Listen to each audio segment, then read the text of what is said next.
A todo el que esté viendo este video, aquí junto a Cristóbal Zúñiga, Benito Troncoso y quien les habla Fabricio Rosales, vamos a presentar sobre redes neuronales en el contexto de aprendizaje de máquinas IPD 440.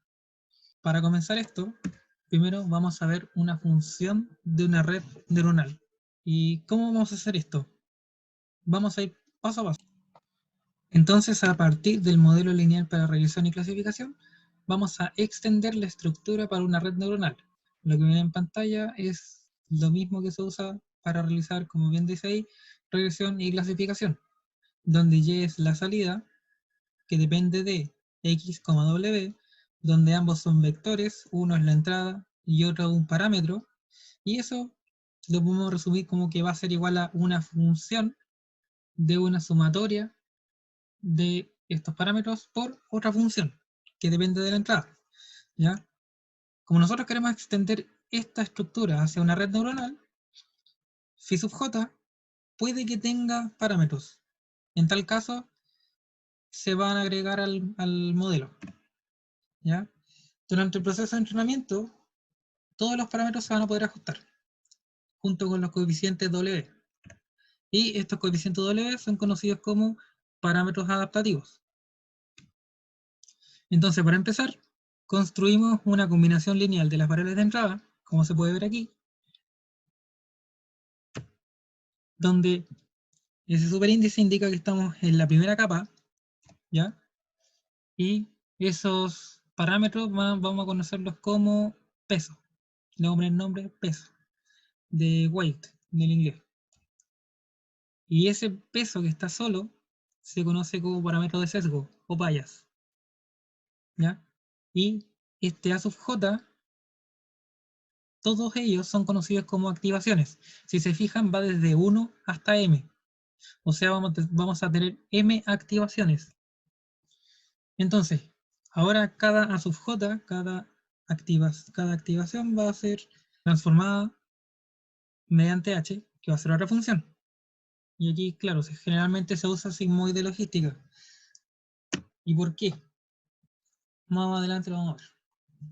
H, como bien adelanto con la sigmoide, es no lineal y diferenciable. Luego, z va a entrar en la función que vimos anteriormente, en la f esa, se va a convertir en la f del modelo lineal. Ahora se vuelven a combinar nuevamente y formamos una sub k, ¿ya? Igual que la anterior, tenemos la segunda capa y tenemos un parámetro de sesgo correspondiente a la segunda capa, ¿ya? Donde esto va desde 1 hasta k, y donde k es la cantidad total de salidas. O sea, si se fijan, nosotros con estas dos capas ya estamos haciendo una red neuronal de k salidas. Esta sería la última capa, en este caso. Entonces, ¿qué opciones tenemos? Tenemos la estructura de nuestra red neuronal y ahora nos falta solamente una cosa. Si se acuerdan, teníamos la función. Ahora tenemos que coger el sabor de esta función. Si es que es un problema de regresión, esa función viene siendo la identidad, que prácticamente va a ser igual a la salida van a ser los A sub k anteriormente, ¿ya? La otra opción, o sabor, es tener un problema de clasificación binaria, usamos un sigmoide. La última opción será para un problema de multiclase, ¿ya? Donde usaremos una función softmax. Entonces, finalmente, en el caso que tengamos una clasificación binaria y queramos usar una red neuronal, esta va a ser la función. Si se fijan, tenemos la primera capa y la segunda, ¿ya? Tenemos la entrada y prácticamente esta es la entrada de la segunda capa, ¿ya? Es todo un poco medio recursivo, y esa es la idea. Y si se fijan en el lugar donde va la f, hemos puesto la función escogida para el problema, el sabor, ¿ya? Entonces, finalmente, ¿qué es una red neuronal? Simplemente podríamos decir que es una función no lineal de un conjunto de variables de entrada a un conjunto de variables de salida, controlados por un vector W de parámetros ajustables. en una parte también dice, y de hecho me gusta esta definición, que la red neuronal es un aproximador universal, ¿ya? De hecho, la función phi que veíamos anteriormente en la parte del modelo se llama función base, no lineal, ¿ya? Y como bien decía, tiene que ser no lineal, porque si fuese lineal no tendría gracia hacer esto, porque la combinación lineal de cosas lineales es otra cosa lineal. Entonces es como matar mosca a cañonazo. Entonces, si nosotros a esto le hacemos un truco matemático, ya absorbemos ese parámetro que está solo, el bias, haciendo que exista una variable x0 igual a 1 en la entrada, podemos llegar a ese a sub j. Y si le hacemos lo mismo con la segunda capa, vamos a terminar con esa función. Y esa función le corresponde el dibujo de abajo. Si se fijan, tenemos los inputs, ¿ya? Con el bias, y tenemos la primera capa con su respectivo bias. Si tuviésemos más capas, tendríamos nuevamente como copiar y pegar esto, ponerlo acá al lado, y así.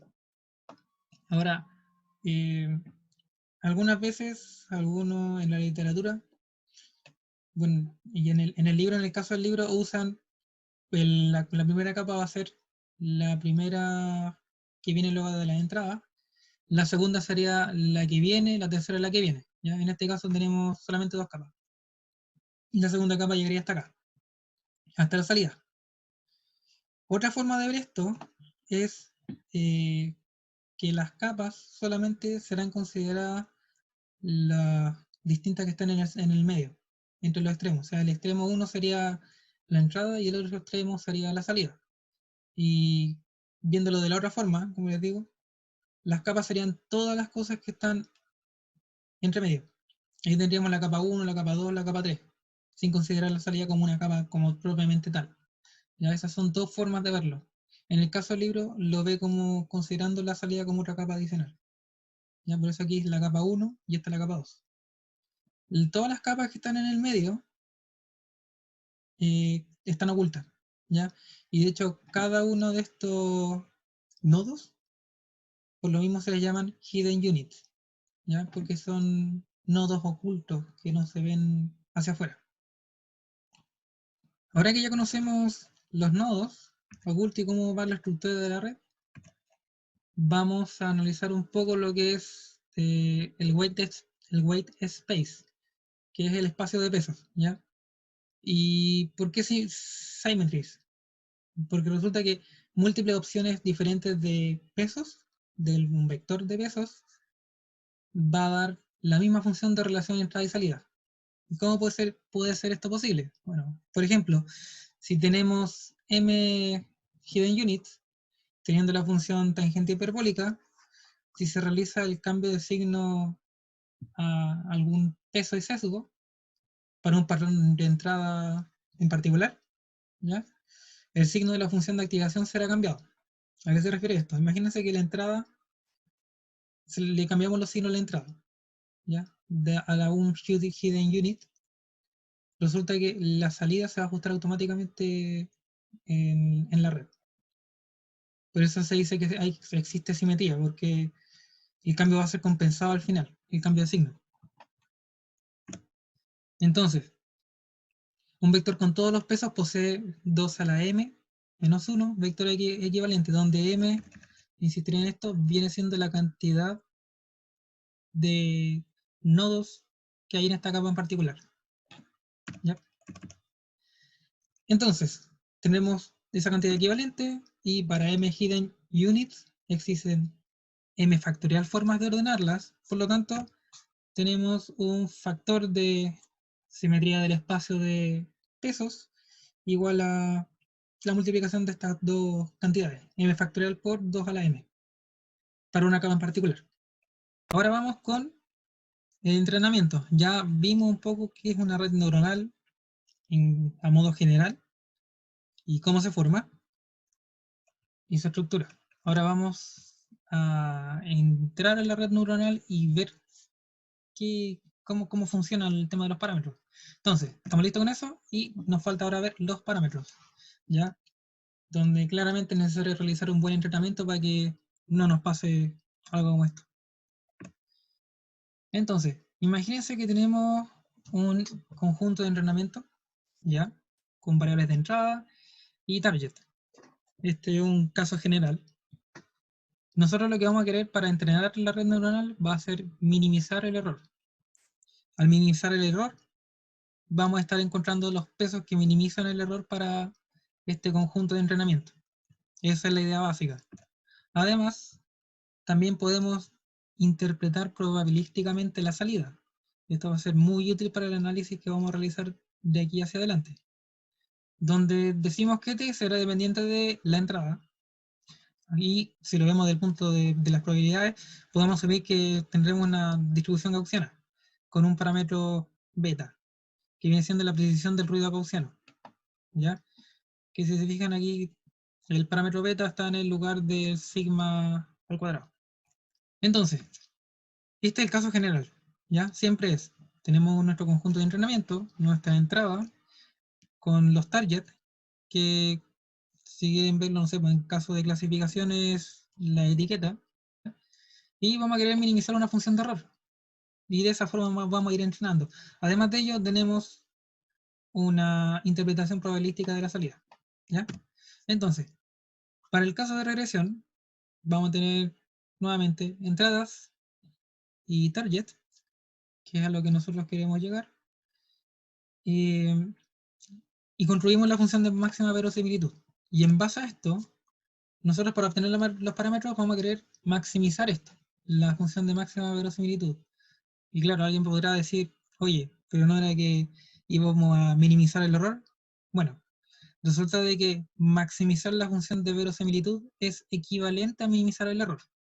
Entonces, en base, de hecho, también a la interpretación probabilística, podemos desmenuzar esta parte de acá, ¿ya?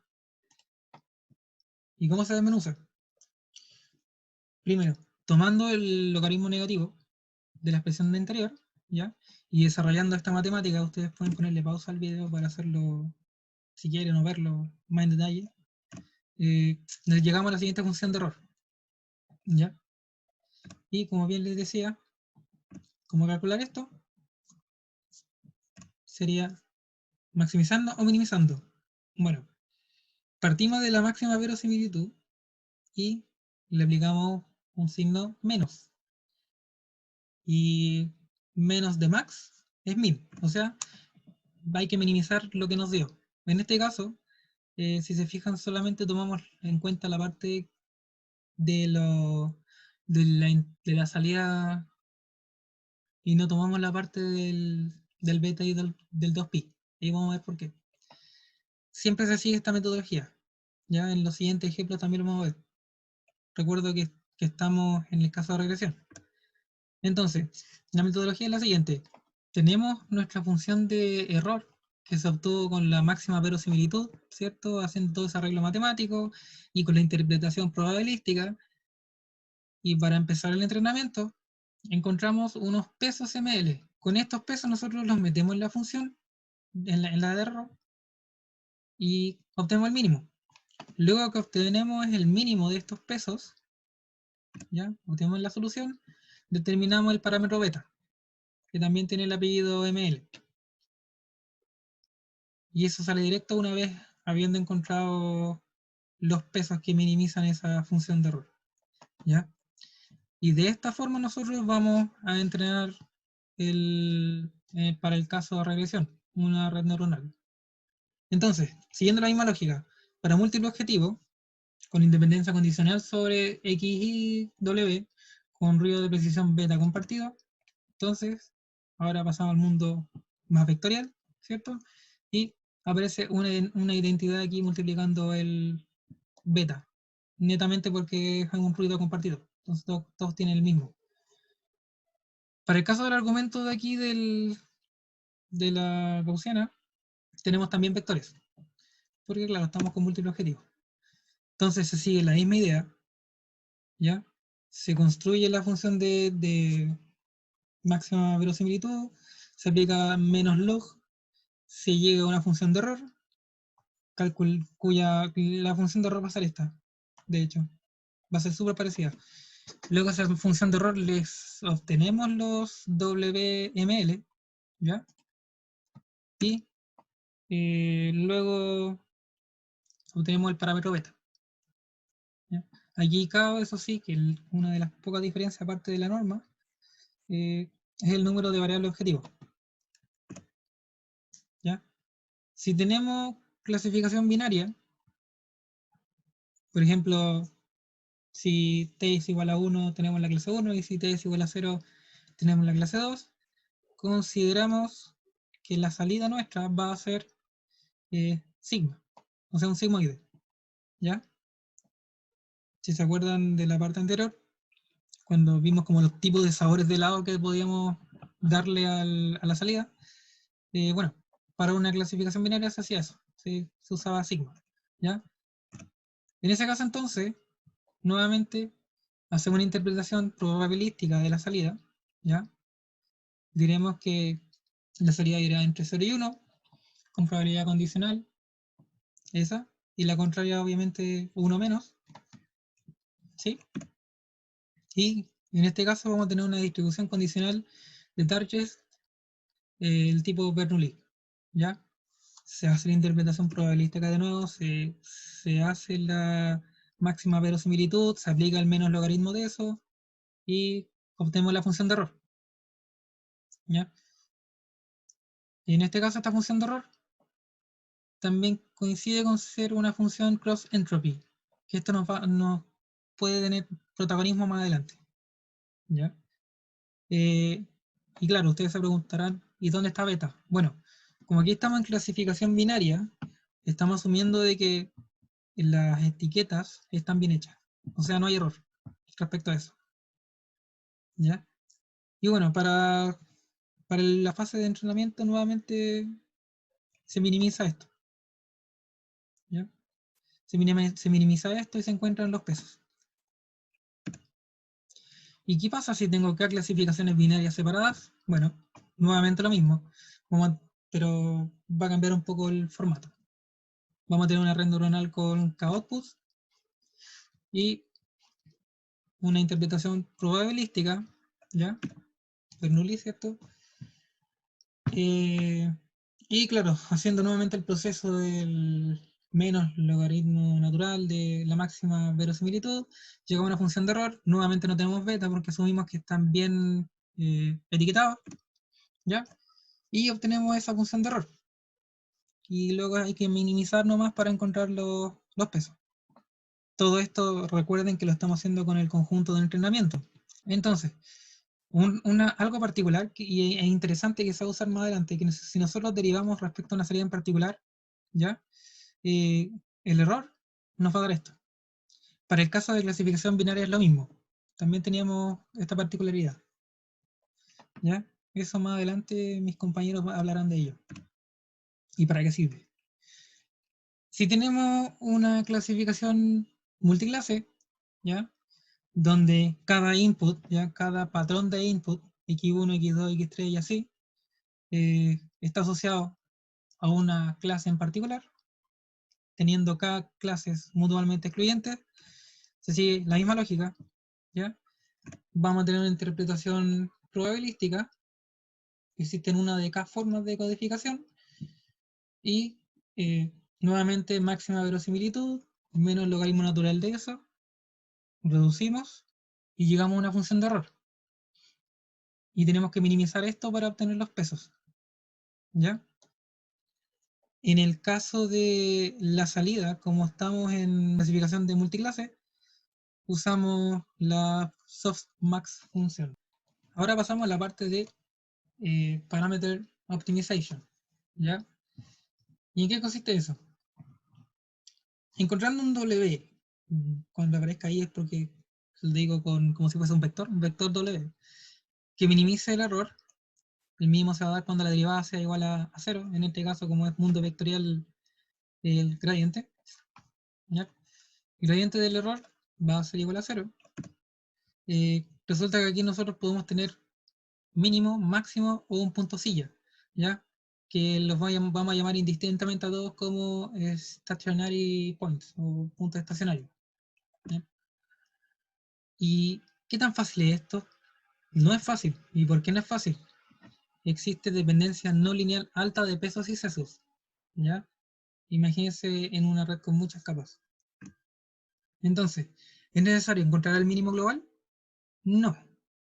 ¿Por qué?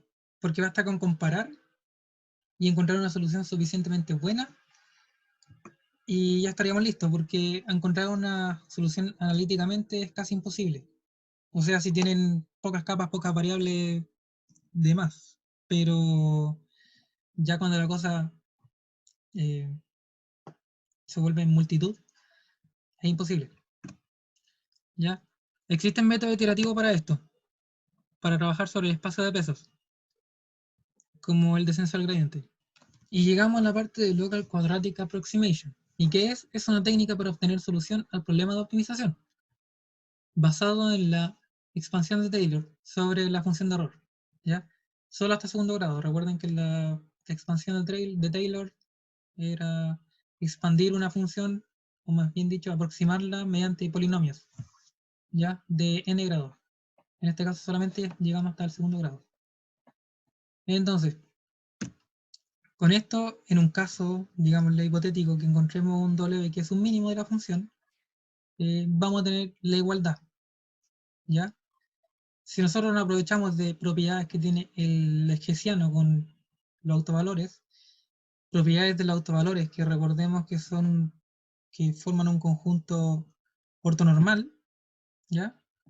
Si nos aprovechamos de eso y el producto punto entre ellos, y expandemos también esta resta en la sumatoria de los autovalores por un factor, podemos reescribir la función del error como esa, ¿ya? Lo cual aliviará harto el cálculo a la hora de obtener la solución. Entonces, otra cosa que se usa aquí en el entrenamiento es la información de gradiente. ¿Y por qué? Porque hacer todos estos cálculos es muy costoso computacionalmente. Y para eso tenemos el backpropagation, que nos deja fácil el cálculo, o sea, el evaluar el gradiente de una función de error. ¿Ya? El backpropagation estará mi compañero en unos minutos más hablándoles. Otra herramienta que se usa en el entrenamiento de las redes neuronales es la optimización por descenso del gradiente. En sí, el descenso del gradiente es esta fórmula de acá, donde vamos a tener un learning rate, como bien dice ahí, que va a ser mayor a 0, ¿ya? Y esto nos va a dar la dirección. Así, al menos la versión básica del descenso del gradiente, esta parte de acá nos da la dirección, y este es el paso. ¿Cuánto avanzamos? Si tenemos un learning rate alto, vamos a avanzar mucho. Eso va a hacer que quizás lleguemos más rápido a nuestra solución, o no. Puede hacer que nos pasemos, ¿ya? Este va a ser el nuevo peso al donde yo voy, el nuevo vector peso al donde yo voy a llegar. Y estos de acá van a ser los vectores de peso asociados al punto de partida, desde donde yo voy, de donde yo voy hacia dónde. ¿Ya? Entonces aquí existen métodos que usan, bueno, clásicos, que se usa todo el dataset para entrenar, llamado método batch. Y eso es un poco costoso porque usa el cálculo, para el cálculo del gradiente, usa todo el dataset. Ya usa todo eso para hacer el cálculo del gradiente. Y esta es la versión clásica del descenso del gradiente, ya que a cada paso que se actualizan los pesos. ¿Sí? Existen alternativas mejores, como el gradiente conjugado o métodos quasi-Newton, que son más robustos y rápidos, ¿ya? Que se tratan de, en el principio, de iterar muchas veces, escogiendo diferentes puntos de partida y comparando los resultados. Y en base a cierto criterio de parada, al comparar los resultados, llegan al mínimo o mínimo local o global. ¿Ya? Y también existe ahora otro método que se llama eh, descenso al gradiente secuencial o el descenso al gradiente estocástico, o más general que aparece en el libro, que le llaman como el descenso al gradiente en línea, online gradient descent, ¿ya? Que la única diferencia que tiene es que ahora vamos a considerar la función del error como una sumatoria de muchas funciones de error dependiente del peso y de un n. Ahora, ¿qué es ese n? Son distintas observaciones. Si se fijan, desde 1 hasta n observaciones del, del conjunto de entrenamiento, ¿ya? Y se itera igual de nuevo como con la fórmula clásica. Y la gracia que tiene el online gradient descent es que tiene la posibilidad de escapar de un mínimo local. Y con esto ya estamos listos con los fundamentos de redes neuronales. Yo les voy a hablar sobre el Error Backpropagation. Lo primero que tenemos que saber para entender bien el concepto es cómo se calculan los pesos, la actualización de los pesos. Se tiene los pesos actuales a los cuales se le suma una variación de los pesos. Como ya vimos recientemente, en el caso de Gradient Descent Optimization, esta variación de pesos se realiza mediante un learning rate multiplicado por el gradiente de error de los pesos en el tiempo tau. El backpropagation consiste en calcular el gradiente desde la última capa hacia la capa de entrada. Estos errores se pueden modelar simplemente como la sumatoria de los errores según el patrón de entrada n. Para mantenerlo bastante simple, vamos a considerar una red con una capa de entrada y una capa de salida. Las salidas se pueden representar como la sumatoria de los pesos multiplicados por la entrada, donde el error para el patrón de entrada n va a ser la diferencia entre la salida y el target, eso elevado al cuadrado. Para calcular el gradiente de este error, eh, se calcula simplemente calculando la derivada y se obtiene que es la diferencia entre la salida y el target multiplicado por la entrada. Menos mal conocemos la salida, conocemos el target y conocemos la entrada, por lo tanto conocemos el gradiente. Y según el learning rate que utilicemos, vamos a tener la actualización del peso.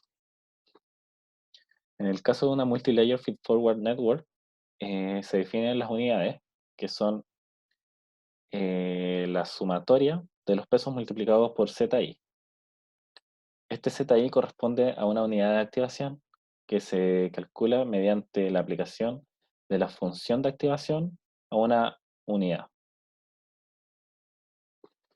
Utilizando la regla de la cadena, obtenemos que el gradiente se puede escribir como la derivada parcial del error con respecto a la unidad de entrada multiplicado por la derivada parcial de la unidad de entrada con respecto a los pesos. Acá se define que esta derivada va a ser delta J, que es el error, y además se reemplaza esta derivada por ZI, que va a ser una unidad de activación. Finalmente, el gradiente se puede escribir como el error multiplicado por una unidad de activación. Muy simple. Como ZI es conocido, solamente nos falta calcular el delta J, el cual tiene una derivada bastante simple y es la diferencia entre la salida y el target. Eso para la última capa.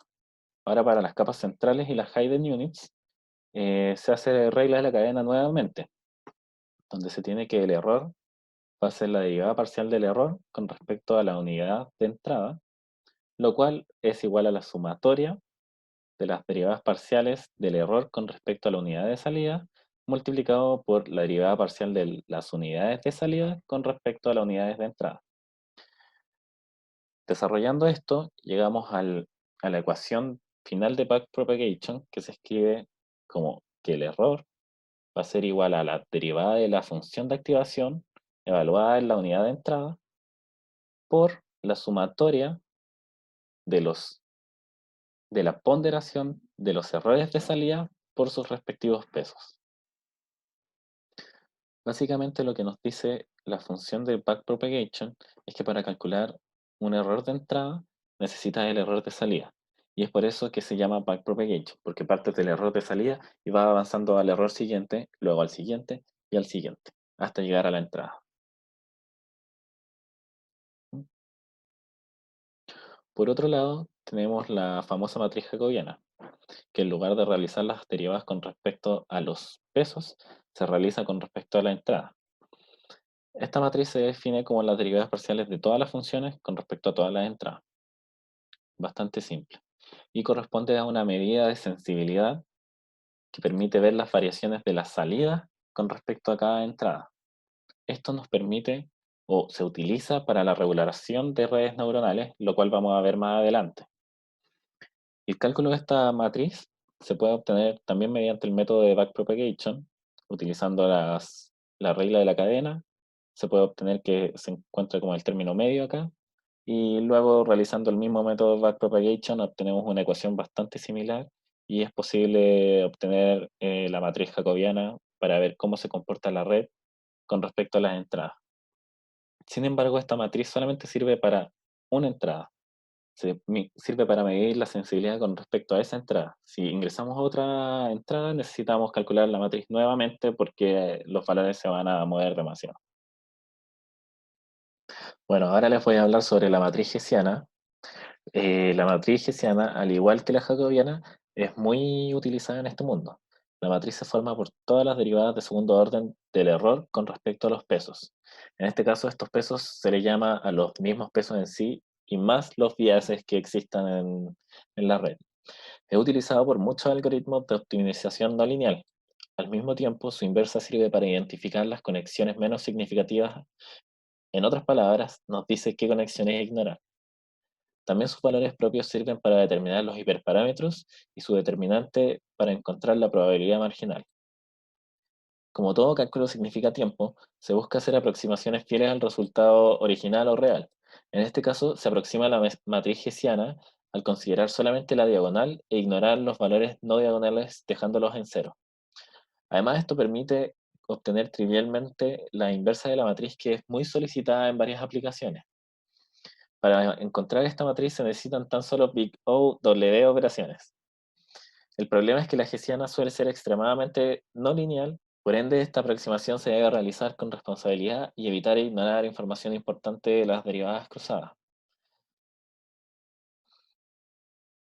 Como se puede ver acá, la fórmula indica la derivada parcial de segundo orden del error con respecto al peso al cuadrado.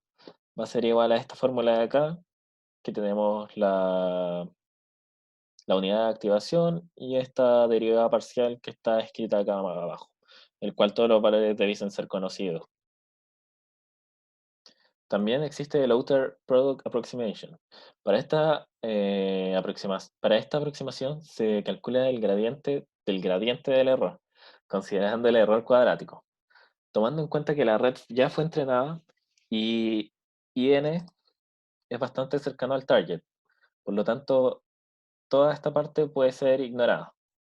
Al ignorar este término, se obtiene una ecuación de la siguiente forma, donde Bn vendría siendo la salida, In.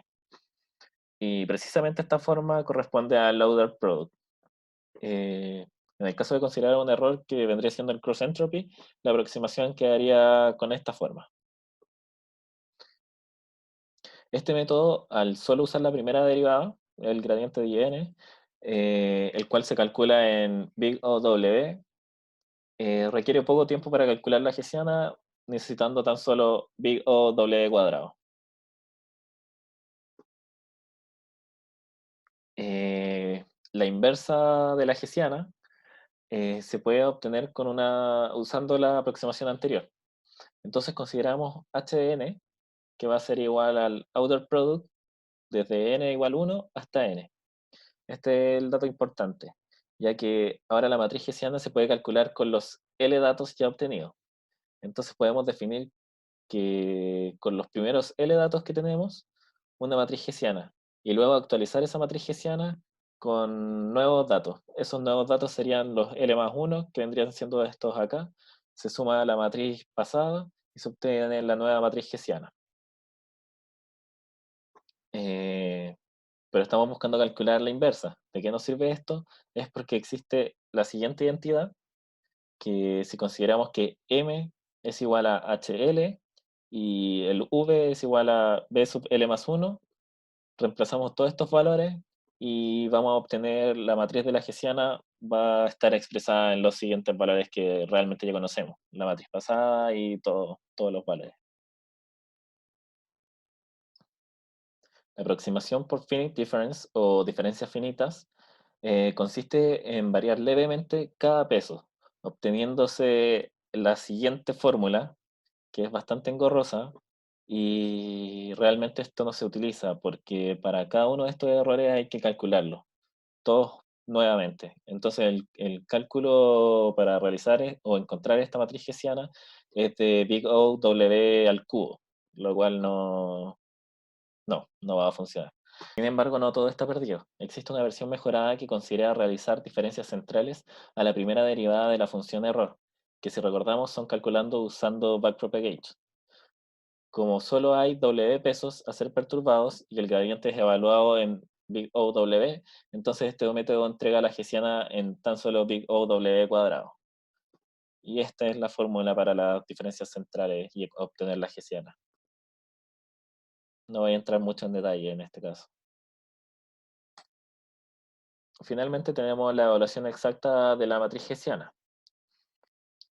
Por simplicidad, se considera el caso especial de tener una red con dos capas de pesos, donde los índices I corresponden a la entrada, J a los hidden units y K a las salidas. Primero vamos a definir el error de salida, que va a ser igual a la derivada parcial del error con respecto a las unidades de salida, y este M, que va a ser igual a la segunda derivada parcial del error con respecto a la unidad de salida y a la unidad de salida prima. La matriz hessiana ahora va a poder ser obtenida en tres partes. El primero va a considerar ambas derivadas con respecto a los pesos de la segunda capa. ¿A qué me refiero? Que va a tomar los pesos de la segunda capa y va a derivar con respecto a ambos dos. Y va a obtener los siguientes valores, que va a ser las unidades de activación multiplicado por esta matriz de acá arriba. Luego el segundo va a tomar ambas derivadas con respecto a los pesos de la primera capa. Entonces tenemos la derivada parcial del error con respecto a los pesos en la primera capa.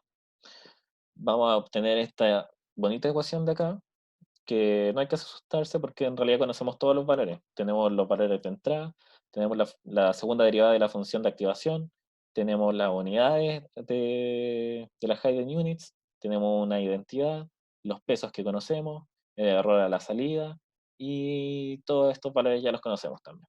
Finalmente, el último bloque toma las derivadas cruzadas, una en cada etapa. Entonces tenemos la derivada parcial del error con respecto a los pesos de la primera capa y con respecto a los pesos de la segunda capa.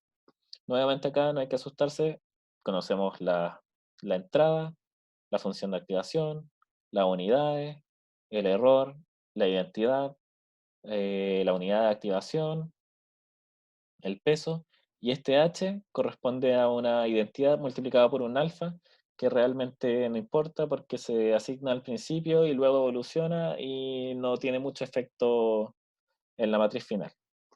Y luego con estos tres resultados que tenemos acá, podemos armar la matriz hessiana completa. En este capítulo veremos las formas de regularización de una red. Antes de definir lo que es la regularización, se tienen que tener presente los siguientes conceptos: overfitting, underfitting y complejidad. Este último define qué tan grande es el número de capas ocultas que tendrá la red. Está muy relacionado con el valor de los pesos. Si esta es muy grande, tenderá a ajustarse demasiado al set de datos de práctica, generalizando poco. Esto se conoce como overfitting. Si en cambio es muy chico, obtenemos el efecto contrario, una generalización muy pobre y predicciones muy poco certeras, o underfitting. El número de capas ocultas y los valores correctos de los pesos es lo que busca la regularización para que la red generalice bien. Nos ahorra tiempo de entrenamiento y recursos. Por otra parte, es una forma de evitar el overfitting penalizando la complejidad. Puede ser llevado a un problema de optimización, buscando el mínimo de error en los resultados y buscando el mínimo de distancia entre los pesos y vías. La fórmula más simple es el weight decay, donde el error normal se le suma un factor regularizador, que es este término de aquí, que optimiza la distancia entre los pesos. El factor lambda va a definir qué tan fuerte va a ser la penalización de la complejidad. Una de las limitaciones de regularización del weight decay es la poca capacidad para soportar transformaciones lineales que escalen o agreguen un offset en los pesos. Si se hace una transformación lineal del siguiente tipo, se debería obtener una red equivalente que solo difiere de la transformación lineal. De otra manera, la regularización beneficiaría solo a un grupo de redes neuronales respecto a los otros. Esto es lo que produce el weight decay. Para evitar invarianzas frente a las transformaciones lineales, se presenta la siguiente regularización, la cual regulariza los pesos por capas en vez de todas a la vez. Esto se podría generalizar para todas las capas como la siguiente ecuación. De esta forma se logra invariancia ante reescalamientos y shift de los días. Cabe destacar que los días se excluyen y deben ser regularizados por separado. Haciendo un cambio en los parámetros lambda, llegamos a que la regularización corresponde a un Gaussian pair, como se muestra en la siguiente ecuación. Una forma de regularizar basándonos en el error durante el entrenamiento es el early stopping, que básicamente es entrenar la red hasta obtener el mínimo de error, antes de que se produzca el overfitting. Tenemos varios métodos de entrenamiento por épocas, que nos damos un número arbitrario e iteramos hasta que se logre el mínimo de error. El problema es que no asegura que se llegue al mínimo, pero puede resolver el problema. El segundo es usar un algoritmo tipo gradiente descendente hasta tener el mínimo de error, el cual asegura encontrar un mínimo, pero no evita el overfitting. El último es usar un set de validación para encontrar el mínimo de error. De esta forma podemos encontrar un mínimo de error y aparte evitar un overfitting, ya que se compara constantemente con el set de validación. Para esta clase de regularización se usan parámetros como tau y eta, los cuales son el número de iteraciones y el tamaño del paso a iterar. Estos parámetros son parecidos al lambda del weight decay. El problema de este tipo de regularización es que pueden ocupar mucho tiempo de cálculo o producir, como en el caso de los dos primeros, el overfit. Invariancia. ¿Cómo podríamos tratar los cambios de traslación y escalamiento en aplicaciones como procesamiento de imágenes? ¿Qué se puede hacer cuando los cambios insignificantes en la red son significativos para la red, cuando no deberían serlos y su salida por ende debiese ser la misma? En el caso de las imágenes, estas pueden tener, por ejemplo, una simbología a identificar, y estos pueden estar trasladados o escalados. En el caso de una voz podría estar más aguda o más grave, y el reconocimiento del símbolo o la palabra no debería cambiar. Por esto tenemos distintas formas de entrenamiento que se pueden dividir en 4 tipos. Entrenar usando réplicas. Esto quiere decir que si necesitamos aprender, por ejemplo, un número y sabemos que una varianza muy normal es su rotación, podemos tomar un set de entrenamiento, rotar estos números para luego hacer que la red aprenda esta rotación. Esto mismo puede ser aplicado a otros tipos de distorsiones.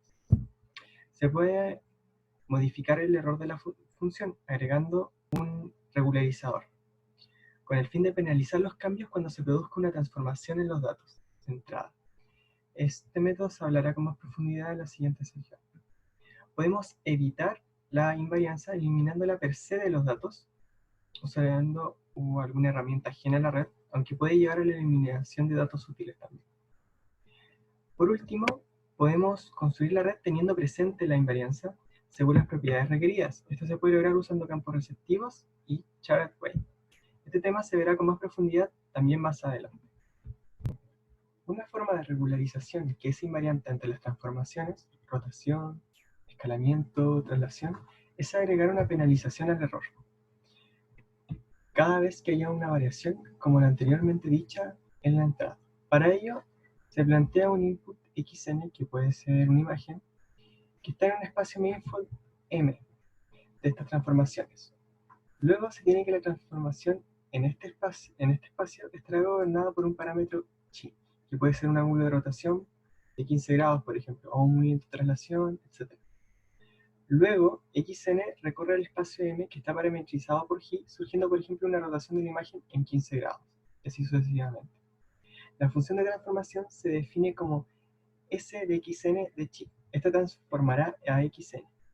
Se plantea que la rapidez de cambio de esta transformación está como sigue, dado por el parámetro tau. Luego, en términos del output de la red, el jacobiano nos dirá la sensibilidad de la salida respecto a la entrada, multiplicada por la rapidez de cambio de las transformaciones en la entrada, tau. Y la plantearemos de la siguiente forma. Luego, se plantea la regularización de la siguiente forma, donde el término omega, que es el regularizador, tiene la propiedad de que si la red es invariante entre las transformaciones, esta se irá a cero, debido al jacobiano. En caso contrario, penalizará mucho más gravemente al error, debido a la varianza. Cabe destacar que la dimensionalidad de M varía según el número de transformaciones que se tengan en cuenta. Un ejemplo, si se tiene en cuenta las traslaciones y las rotaciones, y las traslaciones estarían en un espacio, por ejemplo, 2D, D tendría la dimensionalidad de 3. Trabajar con data transformada. Al igual que la sección anterior, aquí se usará la misma transformación de datos, pero aparte teniendo en cuenta la suma de cuadrados de la función de error. Esta técnica es equivalente a la transformación tangente. Vemos que la ecuación para la suma de errores al cuadrado es la siguiente. Luego, agregamos a la integración la transformación, que sería integrar sobre la perturbación chi. Nos da la siguiente ecuación de error, donde P de chi es una distribución de probabilidad de chi que tiene mediana 0 con pequeñas variaciones. Planteamos la función de transformación S de x chi, S o S. Hacemos una expansión de serie de Taylor de tercer orden sobre esto, donde tau es la derivada de S, al igual que en la slide anterior. Luego, esto se introduce en la salida I, siendo un I de S, que se interpreta como el output en función de la transformación de la entrada. Luego, reemplazamos en la ecuación de error, teniendo en cuenta que el término de esperanza de chi se hace 0 y que tiene mediana 0. Luego, la esperanza de chi al cuadrado se toma como el promedio. Omitiendo el término O de chi al cubo, se tiene que la regularización está dada como se ve aquí, donde omega se representa como la siguiente expresión, donde se echa la integración sobre t. Se sabe que la función que minimiza la suma de errores cuadráticos es la esperanza de E, es la esperanza de t tal que x, con t como objetivo. Luego el libro presenta que la red minimiza el error tiene la siguiente forma, que sería la regularización de la suma de errores cuadráticos representado por la esperanza más el término O de chi. Luego, manteniendo el orden de chi, se va el primer término de la regularización y obtenemos el término regulador que es equivalente al de la propagación tangente, que es lo que tenemos aquí. Redes convolucionales. Otra forma de lograr invarianza es haciendo que la estructura de la red neuronal sea inmune a esta. Normalmente, como se ha dicho, para detectar, como por ejemplo la digitación de números, lo que se hace es darle suficiente data para que la red se entrene y aprenda todas las invarianzas de esta. Sin embargo, no tiene en cuenta una clave importante del data, y es que los píxeles cercanos están más correlacionados que los lejanos. Entonces, el enfoque que se tiene en las redes convolucionales se basa en la idea de que la información local está muy correlacionada y que a partir de esta, en capas más profundas se pueden extraer características más globales. Los siguientes mecanismos se usan en las redes convolucionales: campos receptivos, el weight chart y el subsample. Como se ve en la imagen del lado, las capas o unidades ocultas están organizadas en planos, los cuales se llaman mapa de características o feature map. Este mapa se extrae a partir de distintas subregiones de la imagen. Otra característica es que los pesos de las capas se comparten entre sí por igual. Debido a que comparten el peso, la evaluación de la activación de las unidades equivale a una convolución. Si hay un cambio en la imagen, por ejemplo de traslación, se activarán unidades distintas a las originales, pero al compartir el peso, volverían a dar el mismo resultado. Las salidas de las unidades de convolución son las entradas de una capa de subsample. Luego, por cada feature map hay un plano de subsampling que recibe como entrada la salida de pequeños campos receptivos en la correspondiente feature map. Los campos receptivos están hechos para ser contiguos y no solaparse, haciendo que se achique la cantidad de unidades en el subsampling y por tanto haciendo la red invariante al shift de una imagen, por ejemplo. Las técnicas anteriormente mencionadas se pueden juntar en una misma red. Se puede usar backpropagation y distintas técnicas de minimización, teniendo en cuenta el weight chart y los campos receptivos, de los cuales los últimos disminuyen una gran cantidad el número de parámetros a aprender. En la imagen adjunta se puede ver una convolución, y abajo el uso práctico para detectar bordes. Bueno, en el fondo, estos números rojos de aquí serían el número de los pesos, multiplicando si esto fuera una imagen, multiplicándose por los valores de los píxeles de la imagen. Y lo que hace la capa de convolución es ir viendo píxeles por grupo de píxeles, viendo si se cumple o no el patrón. Acá podemos abajo ver, por ejemplo, una convolución, o sea, un kernel de convolución que en el fondo ve bordes de arriba a abajo en este caso, y los pone en un valor alto. Cada vez que los detecta pone un color blanco. Entonces de arriba a abajo, de izquierda a derecha, de abajo a arriba y de derecha a izquierda. Y de esta forma se logran sacar las características del imagen. Soft Weight Sharing. Weight Share reduce la cantidad de parámetros obligando a los pesos a ser iguales. Sin embargo, en Soft Weight Share solo se obliga a que tengan valores parecidos. Sumado a esto, la forma en que se dividen los grupos, el valor promedio de los pesos y la distribución dentro de los grupos, se vuelve parte del aprendizaje y no son valores predeterminados. Si recordamos el Simple Weight Decay, este puede ser visto como el algoritmo negativo de un prior gaussiano, distribuido en los pesos. De esta forma, en vez de un grupo de pesos, se tiene una distribución gaussiana formando una función Gaussian Mixture, que contiene muchas gaussianas. En las siguientes ecuaciones se ve la definición de esto, donde WI son los pesos de un grupo I y PJ es el mixing coefficient. Luego el logaritmo natural negativo de este queda de la siguiente forma. Como ven, con esto podemos obtener la expresión de regularización que nos lleva a la expresión del error. Si los pesos son constantes, entonces los parámetros del mixture Gaussian pueden ser determinados con el algoritmo EM, el cual no se explica en esta presentación. Sin embargo, debido a la evolución de los pesos, durante el aprendizaje se hace una optimización conjunta entre los pesos y los parámetros del mixture. Con el objetivo de minimizar el error, se debe derivar la expresión. Para ello conviene tener a Pj como un prior, para así plantear la probabilidad posterior. El efecto de derivar esta expresión en la función del error es mover cada peso cerca del centro de forma proporcional a la probabilidad de cada peso. Ahora, al derivar el error respecto a los centros de las gaussianas, se ve que la ecuación siguiente produce un movimiento de los centros hacia el promedio de los pesos que son ponderados por la probabilidad posterior generados por los componentes J.